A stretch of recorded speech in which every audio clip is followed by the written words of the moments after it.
Assalamualaikum warahmatullahi wabarakatuh. Nama saya PJ Bisa Sahabat dengan kelas 013 dengan NIM C102576. Saya akan menjelaskan tentang ilmu ekonomi.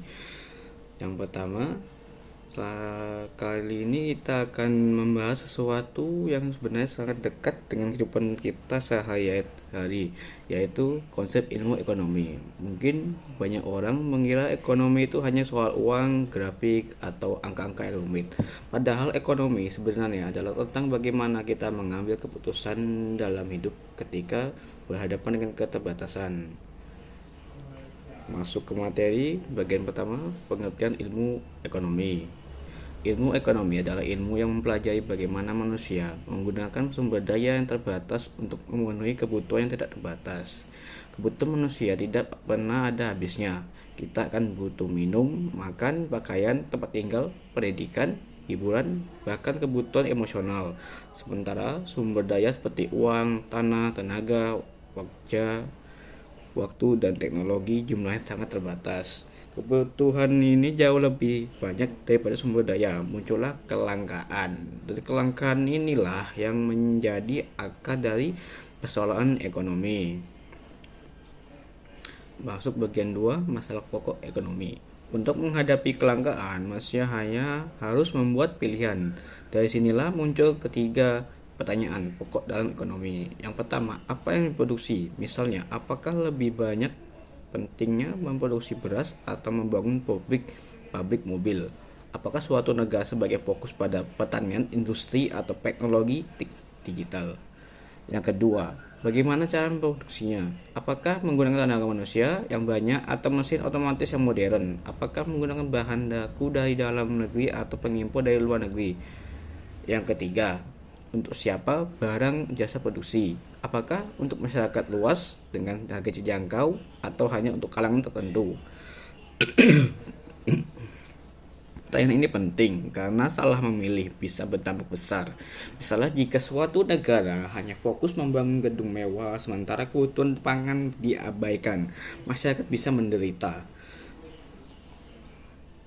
Yang masuk bagian ketiga, cabang ilmu ekonomi. Ilmu ekonomi kemudian dibagi menjadi dua cabang besar. Yang pertama, ekonomi mikro, yang mempelajari perilaku pada individu, rumah tangga, dan perusahaan. Contohnya, bagaimana penjual menentukan harga nasi goreng, kenapa harga cabai bisa naik turun, atau bagaimana konsumen memutuskan kembali membeli barang tertentu.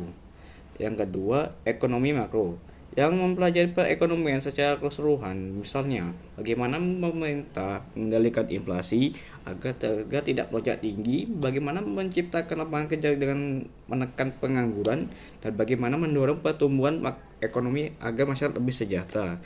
Dua cabang ini saling berkaitan. Ekonomi mikro sehat, misalnya UMKM berkembang akan mendukung ekonomi makro. Sebaliknya, kebijakan makro pemerintah seperti subsidi atau pajak juga sangat mempengaruhi kegiatan mikro masyarakat.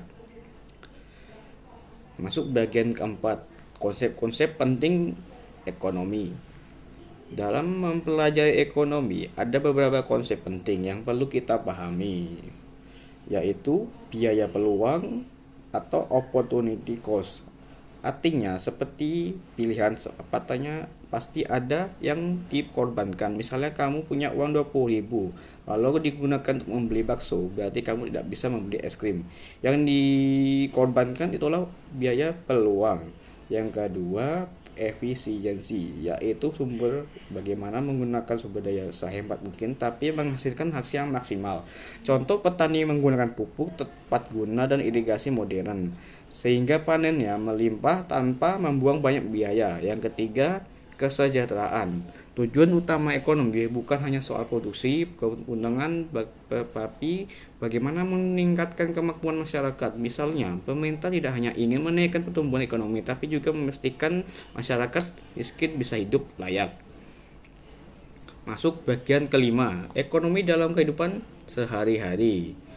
Sebenarnya, kita semua sudah menerapkan ilmu ekonomi dalam kehidupan sehari-hari. Saat kamu memutuskan menabung atau jajan, itu adalah pilihan ekonomi. Yang kedua, saat orang tua mengatur pengeluaran rumah tangga agar cukup sampai akhir bulan, itu juga ekonomi. Yang ketiga, bahkan ketika sebuah negara memutuskan untuk membangun jalan tol, bendungan atau sekolah baru, itu adalah penerapan ilmu ekonomi pada skala yang lebih luas.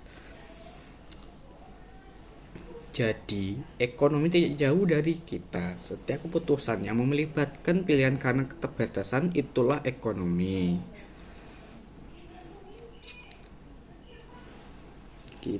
Kesimpulannya, ilmu ekonomi adalah ilmu tentang pilihan. Dengan memahami konsep ini, kita bisa lebih baik, bijak dalam mengatur keuangan pribadi, lebih cerdas dalam berusaha, dan lebih kritis dalam menilai kebijakan pemerintah.